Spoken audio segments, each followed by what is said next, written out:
एक बार की बात है, एक छोटे से गांव में एक घर में सास और बहू रहती थीं। सास का नाम सुमित्रा था और बहू का नाम नीलम। दोनों के बीच रोज की नाताजात में कोई कमी नहीं थी। लेकिन एक दिन छोटी सी बात पर उनके बीच बहस हो गई।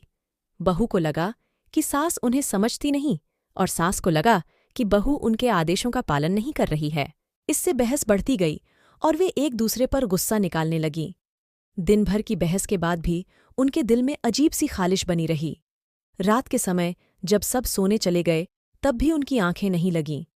नीलम ने समझा कि ये सब कुछ ठीक नहीं है और उन्हें कुछ करना चाहिए। अगले दिन नीलम ने सुमित्रा को बुलाया और उनसे माफ़ी मांगी।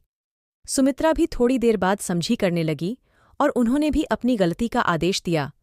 उन्होंने साथ मिलकर काम किया और एक दूसरे की मदद की। इससे न सिर्फ घर की माहौल में सुधार हुआ बल्कि उनकी दोनों की नातीजतन समझदारी भी बढ़ी।